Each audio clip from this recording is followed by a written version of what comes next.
Dikisahkan seorang perempuan bernama Keisha, berumur 21 tahun, belum menikah dan merupakan pegawai swasta. Ia tinggal di Denpasar. Ia baru saja menyelesaikan S1-nya dan dia datang ke klinik dengan keluhan susah tidur sejak 2 bulan yang lalu. Pasien kesulitan dalam memulai tidur. Jika sudah tertidur, pasien akan terbangun pada malam hari sehingga dia tidak bisa tertidur kembali. Pasien sudah mencoba untuk memejamkan matanya, namun tidak dapat tidur. Pada saat jam kerja pasien merasa lemas dan sulit fokus. Ia sudah mencoba minum obat flu untuk membantu tidur, namun itu tidak tertolong. Kebiasaan minum kopi 2 kali sehari dan merokok 5 batang sehari.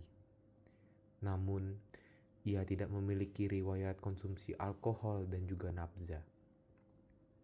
Sebelum tidur hanya memikirkan apakah hari ini ia bisa tidur atau tidak, sehingga pekerjaannya terganggu dan sering ditegur atasannya. Mau tahu kelanjutannya? Saksikan video berikut ini.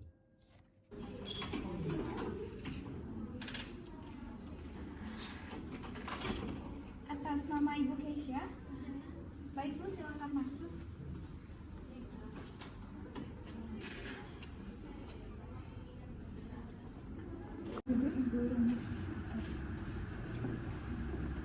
Baik, selamat pagi Ibu. Perkenalkan, saya Dr. Dia, dokter yang bertugas jaga di Poliklinik hari ini. Saya sebutkan dengan Ibu siapa? Saya Keisha, dokter. Baik Ibu Keisha, untuk usianya berapa nih Ibu? 21 tahun. Baik, 21 tahun. Untuk sekarang, alamat tinggalnya di mana? Saya tinggal di Renon, dokter. Baik, di Renat. Apakah sekarang Ibu sedang bekerja atau sedang berkuliah? Kuliah. Baik, Ibu berkuliah. Mungkin di sini apa ada yang bisa saya bantu Ibu? Saya sulit untuk tidur, dok, akhir-akhir ini. Baik, Ibu sulit untuk tidur ya. Baik, berdasarkan keluhan yang Ibu sampaikan, di sini nantinya saya akan mengajukan beberapa pertanyaan untuk menegakkan diagnosis nantinya, di mana akan memakan waktu kurang lebih selama 15 hingga 20 menit. Nantinya Ibu dapat menjawab pertanyaan secara terbuka dan jujur karena saya jamin kerahasiaannya akan terjaga. Apakah Ibu bersedia nggih? Bersedia, dokter. Baik, mungkin bisa diceritakan lebih lanjut terkait keluhan yang Ibu alami? Saya sulit untuk tidur sih, dok, kalau malam. Terus kalau bisa lebih tidur pun saya suka kebangun gitu kalau malam. Baik, mungkin apakah di sini sulit tidurnya Ibu sulit untuk mulai tidur atau mempertahankan tidurnya nggih? Sulit untuk tidur dan mempertahankan tidur karena saya suka bangun gitu kalau malam. Oh baik, berarti keduanya nih Ibu. Mungkin boleh tahu sejak kapan keluhan ini terjadi? Udah 2 bulan sih, dok. Sejak 2 bulan yang lalu Ibu. Baik, mungkin apakah ada keluhan lain selain sulit tidur itu? Saya jadinya di siang hari suka sulit konsentrasi karena kan mungkin karena kurang tidur gitu sih, dok. Baik, sulit berkonsentrasi nih Ibu. Apakah Ibu juga mengalami cemas itu? Cemas, kalau cemas enggak terlalu sih, dok. Paling saya takut aja malah bikin bisa tidur apa enggak lagi gitu. Oh baik, mengalami ketakutan dia. Apakah Ibu saat sulit tidur itu apakah ada jantung berdebar atau tidak nih? Iya, paling berdebar. Berdebar nih Ibu. Mungkin faktor apa yang Ibu untuk memperingan keluhan itu nih? Memperingan, kemarin teman saya rekomendasiin buat minum obat flu, ada sih, dok. Minum obat flu deh. Kalau yang memperberat gitu? Obat mungkin karena saya kurang tidur tapi masih harus beraktivitas, jadi saya suka minum kopi, jadinya mungkin jadi makin sulit tidur gitu, dok. Baik, mungkin dari riwayat pribadi Ibu sendiri apakah sebelumnya pernah mengalami keluhan ini?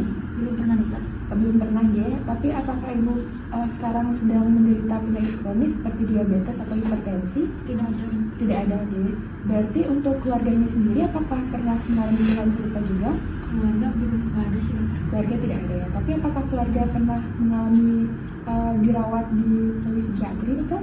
Belum ada, dok. Belum ada nih. Baik, mungkin dari riwayat lingkungan dari sosial Ibu, mungkin menurut teman-teman Ibu orangnya seperti apa nih? Biasa aja sih, dokter, tapi emang saya agak sulit untuk cerita.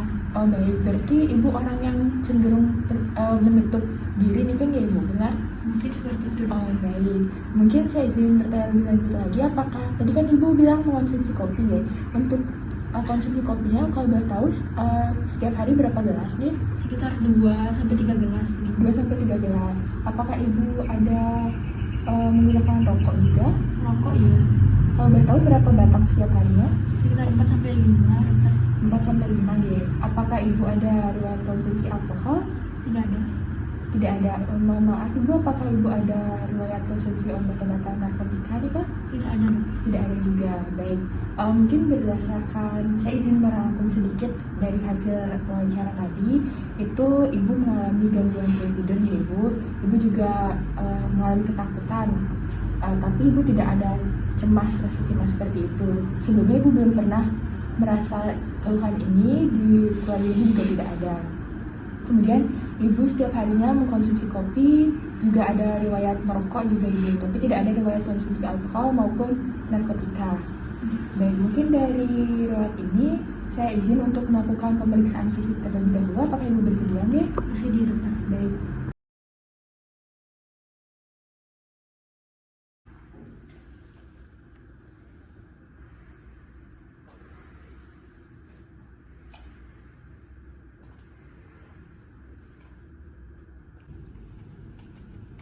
Permisi dokter, Niki untuk pemeriksaan fisik, tanda vital dan juga neurologis dari pasien. Terima kasih, Sister. Baik ibu, di sini saya sudah dilakukan hasil pemeriksaan ya ibu. Hasil pemeriksaan juga sudah saya terima, di mana hasilnya itu hasil pemeriksaan fisik semuanya normal, tekanan darah, denyut nadi semua normal. Kemudian dari hasil pemeriksaan fisik neurologi juga normal ya ibu. Nah mungkin di sini dari hasil wawancara tadi, pemeriksaan fisik tadi, ibu saya juga terkena insomnia primer. Sebelumnya apakah ibu tahu apa itu insomnia primer ya? Kalau insomnia saya pernah dengar sih, dokter, sih kalau insomnia primer Belum pernah insomnia primer. Baik, mungkin saya izin menjelaskan sedikit. Berarti insomnia primer itu merupakan suatu gangguan tidur yang dialami pasien itu, tapi tidak disebabkan karena penyakit tertentu ya ibu. Dimana nih kurang lebih keluhannya berjalan kurang lebih selama 1 bulan itu, seperti ibu alami. Mungkin di sini saya izin meresepkan obat. Apakah ibu bersedia untuk diresepkan obat nih? Boleh, dokter. Baik, di sini saya akan meresepkan obat. Di sini obatnya dapat dikonsumsi 1 kali sehari di setiap malam ya ibu. Tapi selain mengonsumsi obat, ibu juga dapat menerapkan sleep hygiene ya ibu. Dimana sebelum tidur itu ibu diusahakan untuk tidak bermain gadget nih kak, dan mungkin tidak mengkonsumsi makanan-makanan yang berat. Mungkin sebelum tidur juga dapat berjalan-jalan sedikit di udara yang sejuk gitu ibu. Apakah ada yang ingin ibu sampaikan lagi atau ditanyakan? Tidak ada, dokter. Baik, mungkin tidak ada, mungkin cukup sekian. Apabila keluhannya juga belum kunjung membaik selama 1 minggu, ibu dapat kembali kunjungi saya untuk melakukan kontrol pengobatan untuk pengobatan lebih lanjut nih kak. Mungkin sekian untuk pertemuan kita hari ini ibu. Ibu dapat kembali, mungkin terima kasih ibu. Terima kasih, dokter. Adapun hasil pemeriksaan status psikiatri pasien yaitu pada kesan umum penampilan pasien wajar, kemudian roman wajah pasien terlihat sedih, kontak verbal maupun non-verbal pasien cukup, kesadaran pasien dari orientasi, atensi maupun memori pasien juga normal. Kemudian mood pasien cenderung hipotemia atau di mana pasien terlihat sedih dan murung. Kemudian dari proses berpikir itu tidak ada loncat pikir. Isi pikir pasien juga normal. Kemudian persepsi tidak ada halusinasi, ilusi maupun derealisasi. Kemudian psikomotor pasien normal.